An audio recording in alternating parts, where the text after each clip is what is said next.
when you decide for something, the whole creation strives for you to get it. So, Urban, what would you say was your aha moment? Or so when you decided for something you want and everything else just clicked? So the first breakthrough moment that I had was when me and my ex-girlfriend broke up, and I decided a week or 2 weeks later that I'm gonna be alone. It was I think it was one of the prime fundamental moments that I had, because uh, everything that was going on from the aha moment on was basically with a mindset that I'm gonna be alone and it's only me. So I think that was the first time in my life that I decided that I'm gonna do something for myself, with myself, and I'm gonna do it alone. So that meant that I'm not gonna try to find a person that's gonna support me or anything like that. But yeah, I think that was basically being on my own. It was kind of like the first moment when I said to myself, I gotta be a man about it. So that really meant that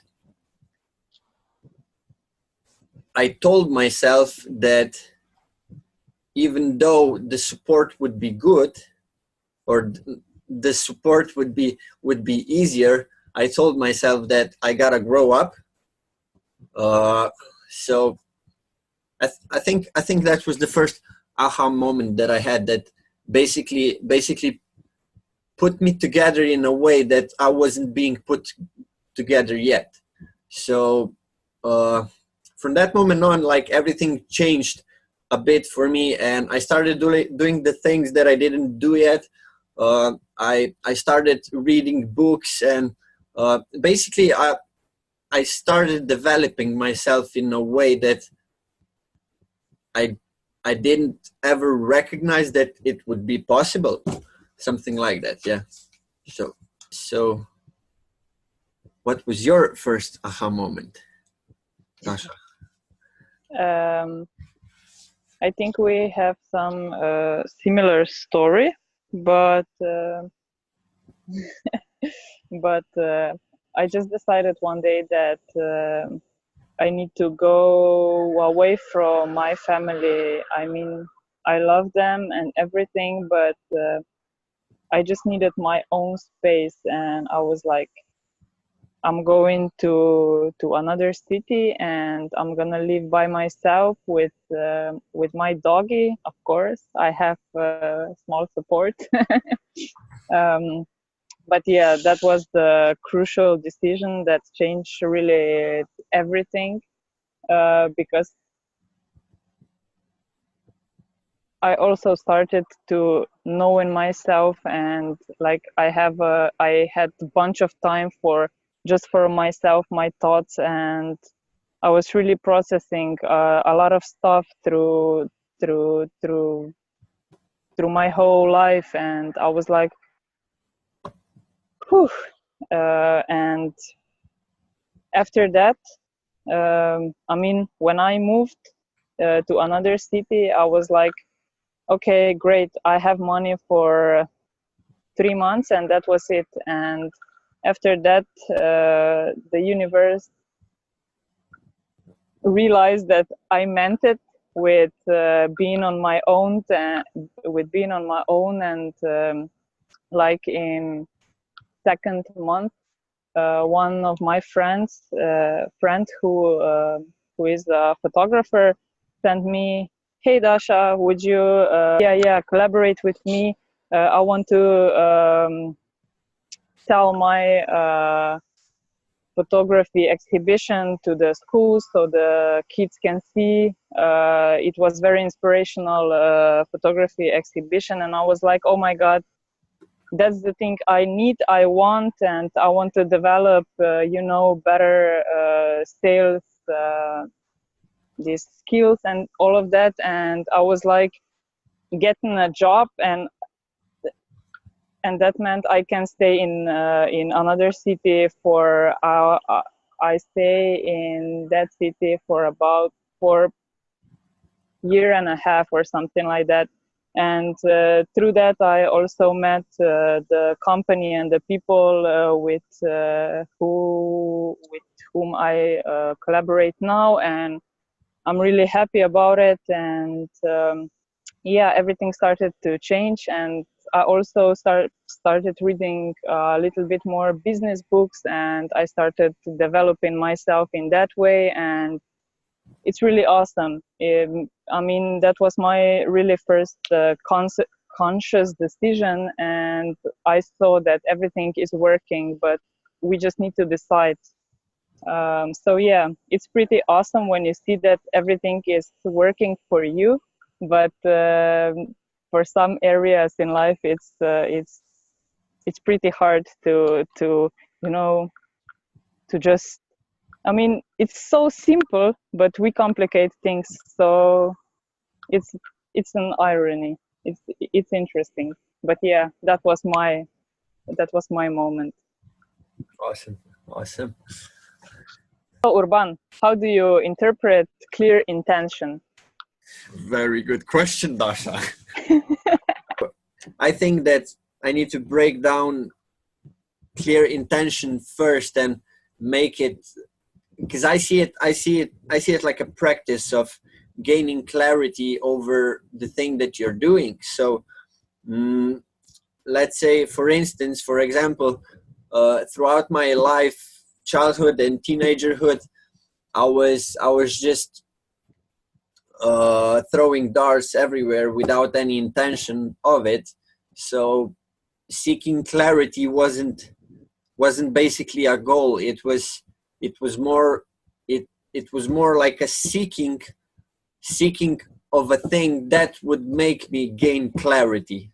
Like, so if I would like maybe the thing that would make me gain clarity over. But I think I can give you a good example by describing you the story of a sketchbook. So if you have a blank paper in front of you, and you have a picture inside your mind, you have an imaginative picture inside your mind, and you want to bring that picture onto the paper. You have two stages. The first stage, you have three stages. The first stage is the wish that you want to put the picture out of your head onto the paper. So the second stage is drawing, basically sketching the picture out. Then comes the third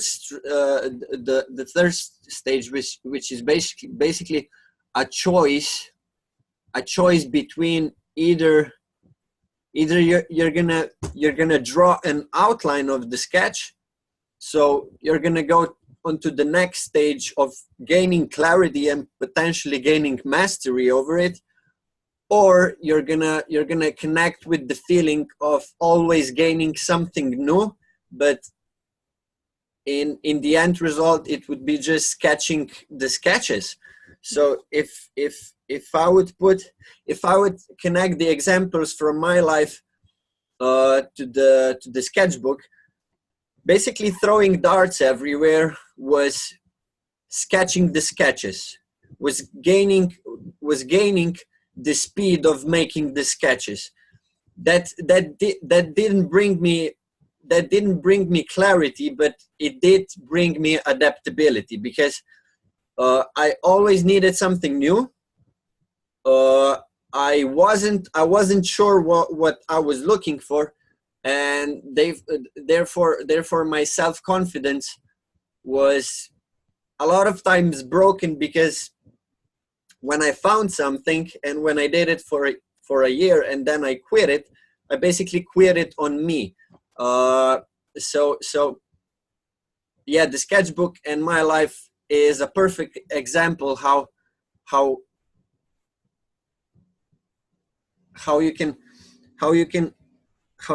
not gain clarity, but how can you start gaining sketches? Now, gaining clarity is, I only discovered this probably a year ago when I decided on the thing that I want to do. And it's not, it is excited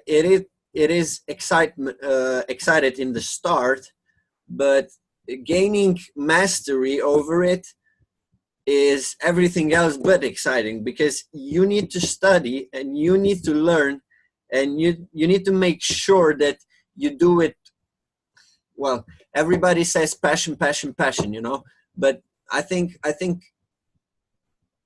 there's more of a masculine principle of work ethic and interest that builds passion. So gaining clarity is basically doing the same thing over and over again and making some incremental steps towards that, so you make sure that you're not falling apart, but you're gaining something from it. So yeah, the sketchbook. Damn, Urban. The whole philosophy, huh? Yeah. So Darshan, how do you interpret clear intention? So I would say that interpret everything on more general. I mean, you went very deep, and I totally get it, and I love the whole context around it. But I would also say that when we start doing something, I think that it's very important that we know why are we doing certain thing. So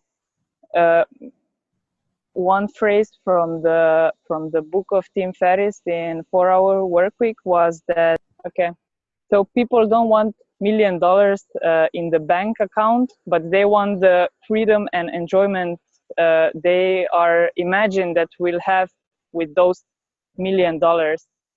And I think that that we need to gain that clarity. So what feelings do we want to have? And we need to feel good all the time, and we need to focus on the things that that are making us feel good. And I think that where the focus go, energy flow. So yeah, I was also walking in the dark for some quiet time. I always found some joy in reading books. So I knew deep down what I want, but I just didn't know how to get that. I didn't know in which way to turn to find some people who has the same goal, vision, whatever, the same intention. So after a while, and after I moved to my own in another city from my family, I was like, the right people just started to come in my life, and I was like, and some people from the past appear again, and I was like, oh my God, now we have the same vision and everything. And one of my old friends, we didn't talk for about 4 or 5 or even more years, and she told me about acro yoga in my own city when I grew up, and I was like, oh my God, we should do this. I didn't know at first what it was, but I was like, come on, let's try it. It really looked amazing when I watched the videos, and I said, let's try it. We don't have nothing to lose. And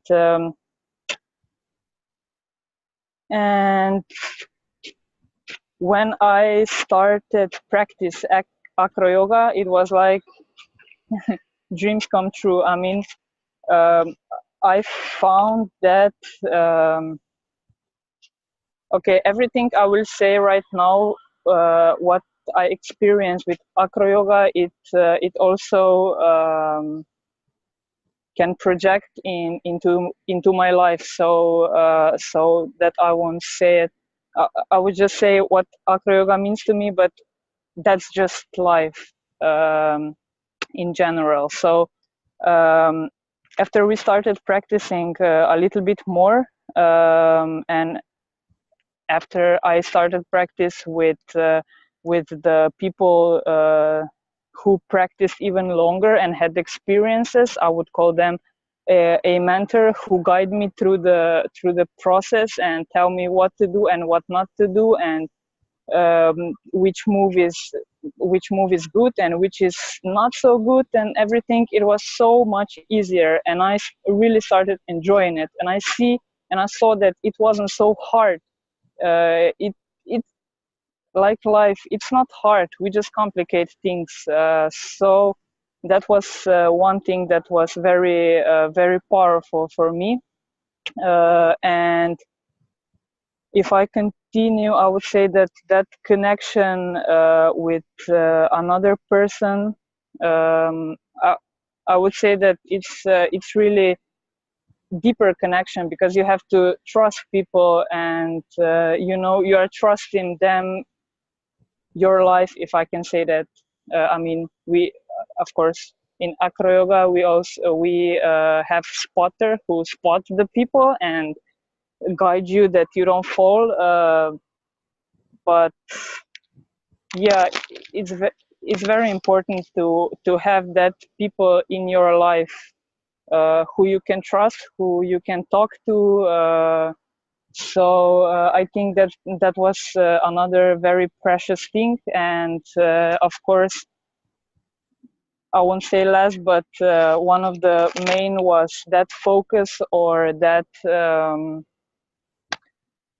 just being in the present moment. When I'm doing acro yoga, that for me is just dynamic meditation. I mean, I'm just there, I'm just doing the acro yoga, I'm just loving it, and there's no mind in my head. I'm just there and I'm just doing it. And that's one thing that I want to practice more in my life. I mean, I'm working on that, but I can do better. So that's the really three main things that I would describe as aha moments, and that gave me my clarity for my life, for my purpose, and I just project that in my life, in everything I do, in business, in whatever area in my life. So that's it for me. Awesome. I think that the difference between the two is that the impulsive act of intention is in a relation between the present moment and your unconscious part of it, or subconscious part of it. So meaning let's say for the positive facts, let's say those love moments that let's say in your life, when you do something impulsive for your friends or your family or your love partner, or even if you have a momental spark that bursts into a sentence and you want to remember it, you write it down. Or when you have a feeling that you need to put something out, like draw a picture or write something or poetry, it doesn't matter. That's let's say that's an impulsive act of intention. And why did I say that the former is not worse than the latter? Is because if if you store those impulsive acts of intentions throughout the years, that means like poetry, or being good to your family, friends, or your love life, stuff like that. In the end, you're you're a really good person, not just a good person, but the person who values his impulsive acts of affection, or creative energy that wants to put something out in, like on the other side, at the latter, when you have more goal oriented, long term intentions. It's like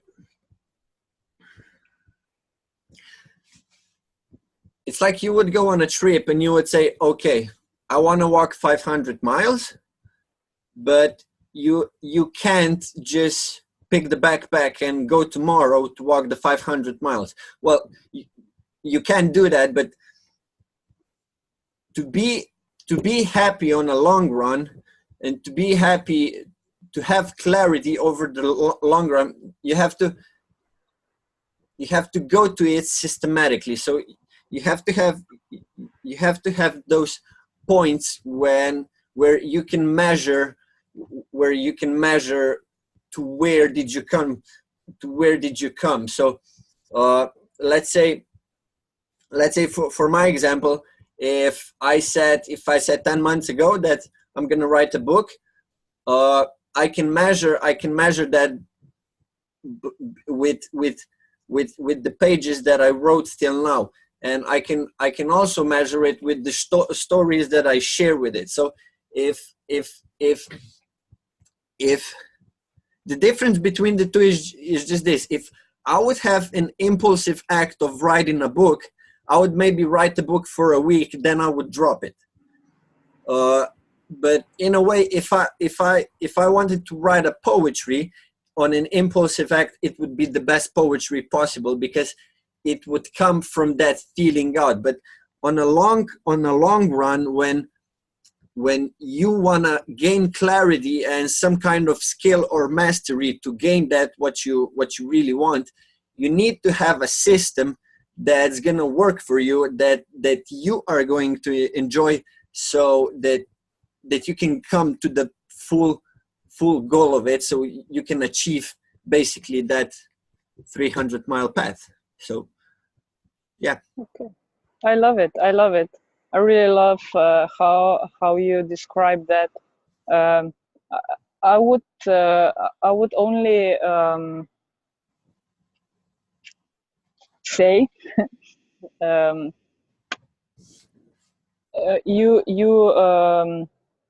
you focused on the let's say that good impulsive actions, intentions, and everything. But it was really Will Smith said that self-discipline is self-love, and I think that we sometimes, I mean, I can again see this in my life. You know, I want to eat, I don't know, some food which is not good for me, and I would eat it, and I would feel good, and on the long term that doesn't bring anything good for me. But on the short term I was just, I was okay. Ne najdem pravi besed. Mislila da bom lahko. I think you want to say that if you want to eat food that's bad for you but it tastes good on a short term, that's an impulsive act that comes from self-love. But if you want to eat bad food on a long run, that's self-destructive. That's self-destructive, and there is no self-discipline there. Yeah, exactly. And I just think that I mean, you describe it very well. I mean, you interpret very well. I just think that we need to be very conscious about what is good and what's bad for us. I mean, bad in, you know, because everything does not serve us. It's a lot of distractions in the world, and we need to know which distractions are right one and which aren't. So, so clear intention or gaining clarity throughout our lives. The first thing that's most important here is to start with you and your knowledge of experiences, because if you want to gain clarity, or if you want to really search or find that clear intention that you have, you better be sure it comes from you. So describe me and Dasha described our stories, how we first how were we first consciously aware of what that clear intention might be. And as a matter of fact, it was almost the same. So that's the thing that's really interested here, because maybe you should ask yourself, just when was the time that you decided that you're gonna be on your own?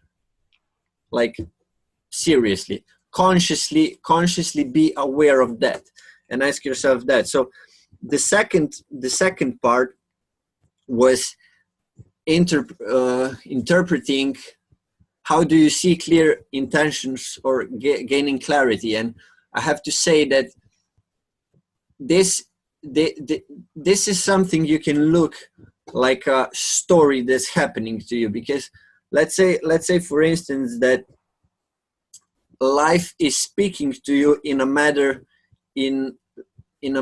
of connections and moments and feelings that you have. So to have the power to interpret that is the power to not only hear life talking to you, but is the power that you can talk to the life back. And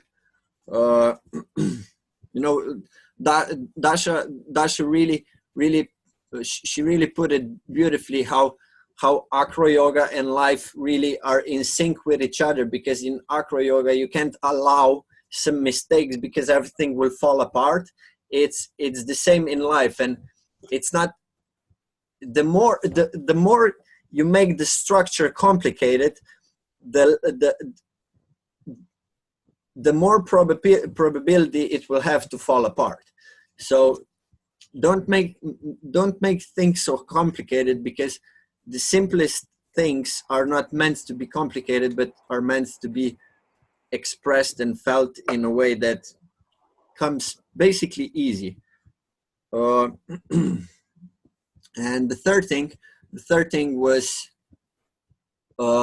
basically short-term or impulsive acts of intention, or long-term goal-oriented intentions.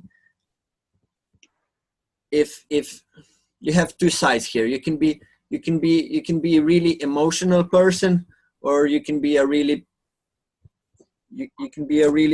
person that plans everything ahead, and the both of them are fine. It's just sometimes the person that plans everything ahead forgets to put focus on the impulsive acts that will bring him certain kinds of good in the future, like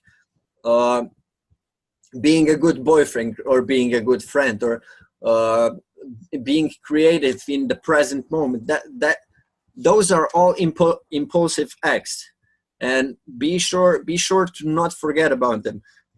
And if it's like a universal law of success, you know, that if you really want to gain mastery over something, or if you really want to be successful at one thing in life, that's going to take some long-term goal-oriented action. So if you want clarity here, you really want to know where are you going. So it's like the path. If you want to walk a 300-mile path, that's okay, but be sure that you have stops where you want, and be sure to plan ahead where are the stops and how are you going to survive that. Because when you see the picture, when you see the full picture of it, and when you see the picture where you're going, you're going to have a much easier time getting there than if you just walk in the fog. So yeah, I think that's it. And if you connect all the three things together, I think you will have a quite impressive life. Because yeah, like we said in the beginning, when you decide for something, the whole creation strives for you to get it. So yeah, that's a universal law. So I think that Urban really did an amazing recap. That's it for today, guys. I hope you enjoyed it. Thank you very much for watching it. This is our episode Walking Minds. So we will be with you 2 times per month. So don't miss it. We will be so interesting as we are right now. Thank you, Urban. I think you also have a special gift for our listeners who watch it till the end. Yes. Thank you very much, Darcy. It was a lovely time again. And for all of you that stayed until the end, I am here to give you 2 hours of free coaching personally from me. So yeah, be sure to type something or DM me for coaching. And yeah, thank you very much for watching, guys. I really appreciate it. Okay, so see ya soon. Peace out.